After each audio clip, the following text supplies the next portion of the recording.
So now we come to our media picks for the month, and I think I'll start with my media pick this month Okay. because it just landed in my lap, and it was something that my lovely wife, Mrs. Soup, was watching when I came home from an evening of library research. And I was sitting down, ready to.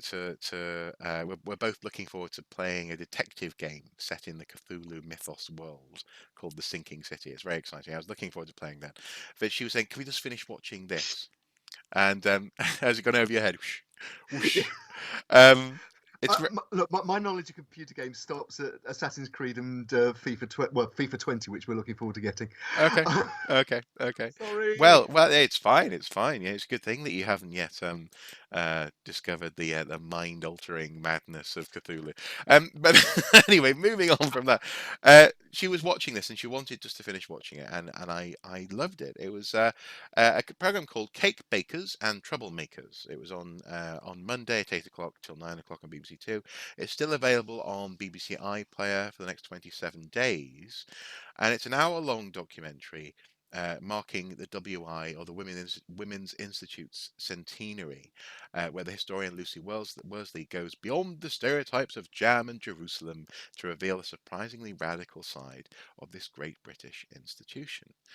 And yeah, there were some reliable points which were touched on. Obviously, there's the famous alternative calendar that they did, where the ladies stripped off and were baking in suggestive different ways. I think there was a movie made about it. Um, Helen Mirren was in that movie. So they touched on some of those aspects of radicalism and surprising characters within the WI, but also they very clearly show that actually the WI was seen as at times radical and dangerous say in the 1920s, because it was encouraging women to take exercise and to explore and to engage in hobbycraft and to discuss politics and philosophy and issues of international uh, race relations, for example. That comes up at one point. And also crucially, and there's a moment here where, again, and this touches on a previous segment in this watching brief, where we talk about lived experiences. My wife, um, thankfully, she doesn't have this lived experience because, frankly, I do more washing up and cooking than she sometimes does in any given week, and so it should be the case.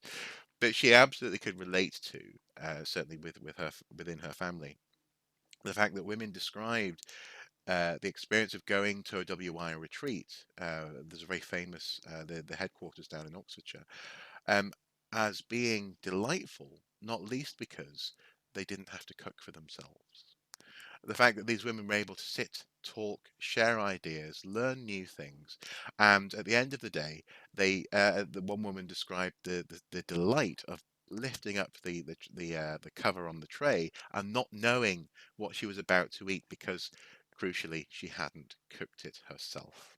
Uh, it's a small thing, but it's an insight into the profound uh, differences in lived experiences, and it's also contrasted in the program with sometimes you'll have there's a in a magazine from the period, a gentleman has written a letter to the editor, sort of saying that the things being discussed at the WI are simply improper for women, and and I come home sometimes and they've got a meeting set for 6 p.m. and I have to make my own tea. This is despicable.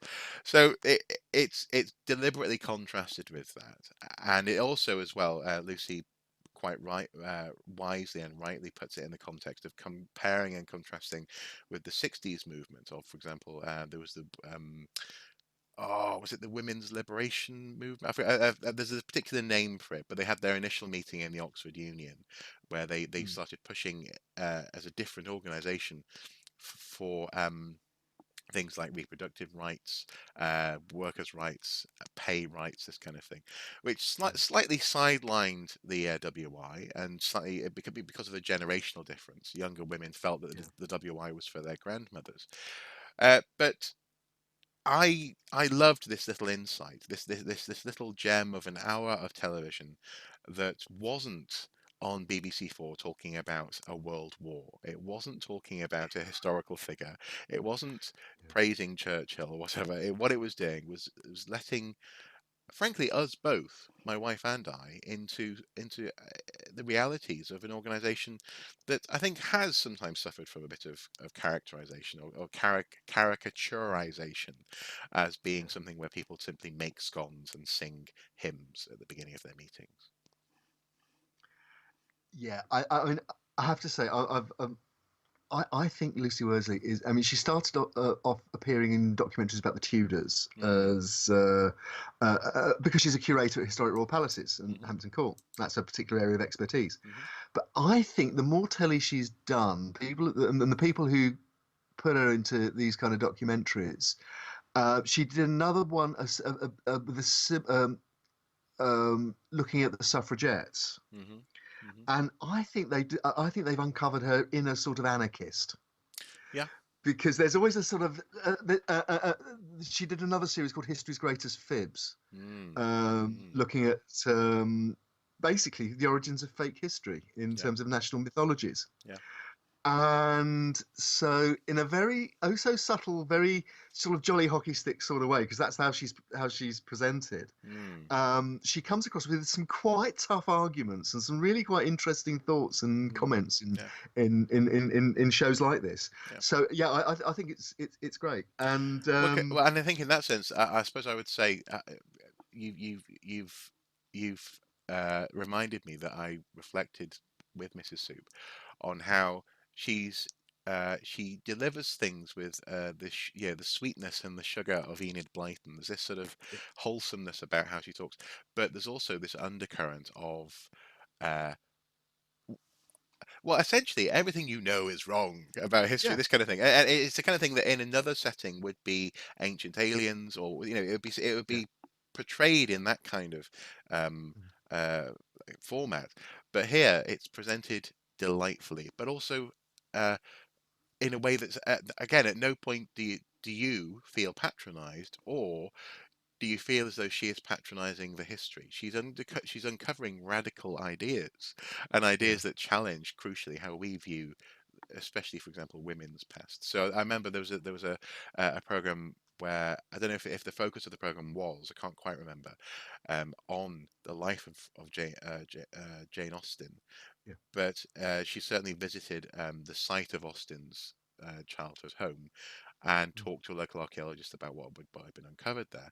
And I was quite excited by the fact that again she was using again, this relates to another segment this month in terms of the archaeology of childhood.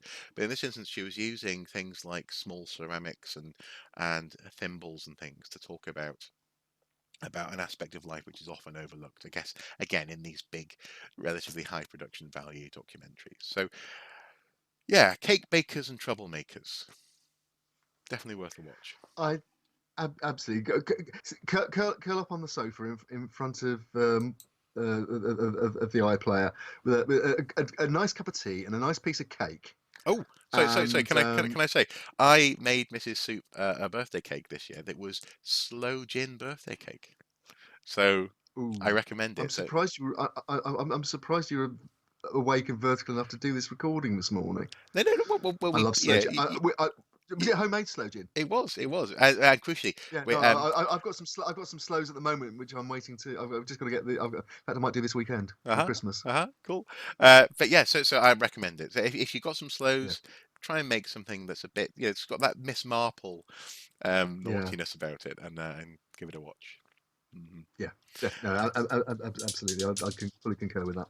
So what is your pick of the month?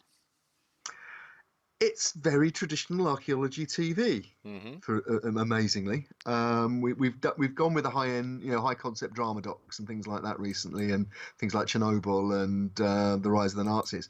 This is much more on, straight down the line archae telly. hmm It's Britain at Low Tide, which has been going out in its third series, just finished on Channel 4, Okay. um, which is a strand that was began in 2016. It's with just 3 episodes. It's just finished its third season. It's presented by the lead presenter is Dr. Tori Herridge, who's I think a paleobotanist at the Natural History Museum. Okay. But it's heavily now with the involvement of people, archaeologist colleagues from Citizan, CITIZAN, or the Coastal and Intertidal Zone Archaeology Network, which is something that grew out of the Thames Discovery Programme, led by people like Gustav Milne.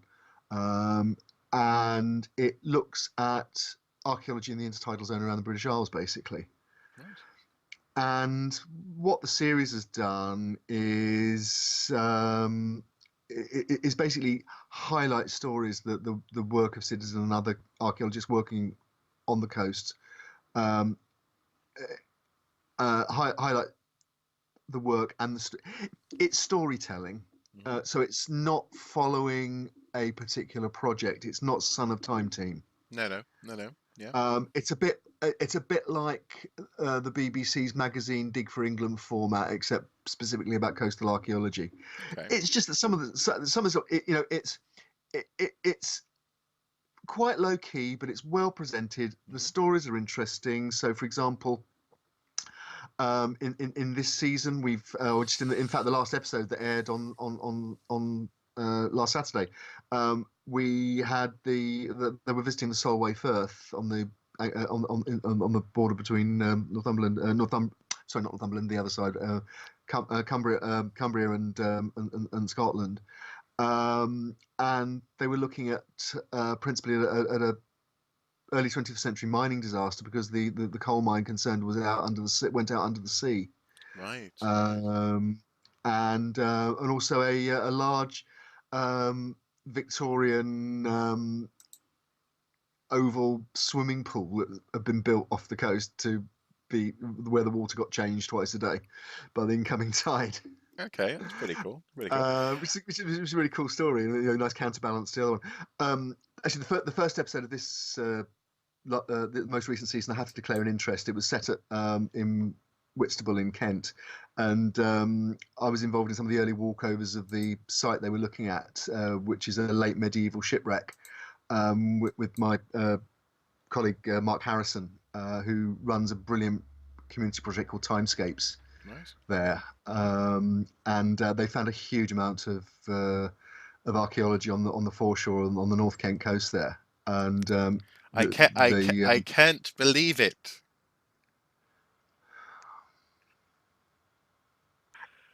It is so punishing working with you sometimes, Mark. Punishing.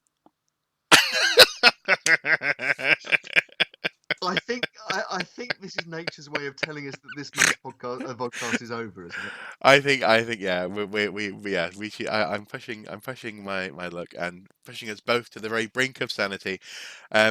And this once again brings us back to Cthulhu as well, actually, quite neatly. Incidentally, I just wanted to mention one. And Brexit, if it's the brink of sanity. Oh, that's a good But point. Yeah. Just want to mention one bit of archaeological media that we may well be commenting on in the future that came to my attention this month, and this is from the East Anglian Daily Times. It's a story that Carey, Mulligan, and Ralph Fiennes are heading to Suffolk to film. Well, it says here to film Sutton Hoo movie. I'm not sure it will be called Sutton Hoo, but who knows? it's based on the novel The Dig, isn't it? Yeah, and it sounds very interesting. Since the Yes. discovery of the ship burial in 1939, the story has unfolded with every dig made, but was overlooked at the time due to the impending conflict of the Second World War. Now, however, the story of King Raedwald's royal resting place, that's hard to say, isn't it? King Raedwald's royal resting place in East Anglia will finally be heard, and given the global attention it rightly deserves. Carey Mulligan will be playing the role of Edith Pretty in The Dig, and Ralph Fiennes presumably will be Basil Brown, I guess, the archaeologist who, if memory serves, wasn't Edith? If Edith is the landowner, I think, yeah, wasn't she convinced that there was a burial there because she thought she saw ghosts, didn't she, over the mounds? Yeah, no, I'd need to go back and check it, but yeah, but I think there was an occult sort of angle on it. It was a bit She was convinced that she saw Yeah, someone with a white shining shield or something, but it was yeah, and don't forget we're in the period when spiritualism. Yeah. spiritualism and all, Mm, but also Alfred Watkins and ley lines and the old straight track, and mm, it's yeah, so fascinating. I mm, mean, it is one of the great stories in British archaeology, mm. and another trailblazer. Yeah, yeah, well, absolutely, absolutely. Again, you see, that's a much better round off than a terrible pun, isn't it? Thank you, as ever, Mr. Brockman, for your time this month. It has been a pleasure. I suspect more so for me at times than you. um, and also thank. No, you reflecting on that? You're not sure? I'm just thinking of all the appalling double entendres that involving the word pleasure that Kenneth Williams used to do as his folk singer, Rambling Sid Rumpo. Oh. Along the lines of, tonight, ladies and gentlemen, it will give me great pleasure, but first I will sing you some songs. Oh. Um, Exactly. I think, see, and so I was about to say thank you everyone for watching at home and for listening, etc. You know, for commenting below and adding to the conversation. But ultimately, I think this month we're a bit potty. I think we've gone a bit mad because it's politically as a nation, we are facing some weird times, and it's just getting so close now to another deadline. I think we've gone a bit mad this month. Well, Lord knows what's going to happen next month, because by that time, Wales might be closer to a World Cup final, or Yeah, even yeah. in fact, will the final have happened by the time we record? No, I think it goes into November. I think Actually, yes, it does, doesn't it? yeah, It yeah, yeah, does. yeah. Yeah. Uh, As I said, well, I might have harnessed the dog to the treadwheel to generate enough electricity to talk to you. Uh, yeah. Yeah, yeah. So yeah, we may not be in the European Union next in the next episode, or we possibly. might be, or I mean, who knows? I mean, Who I knows? just noticed this morning, to cap it all this morning, the Speaker of the House of Commons has lost his voice apparently. Oh, okay. Well, you see, it's all up in the air. But Yeah, thank you everyone at home for sticking with us. Thank you for bearing with our any moments where we've been a bit distracted. moments of madness. Moments of madness. The Mountains of Madness. That's another good H.P. Lovecraft story. Anyway, sorry. Yeah. Bye bye. Bye. M.R. James. Oh yes, yes. Good, good, good. That's a good one. That's a good one.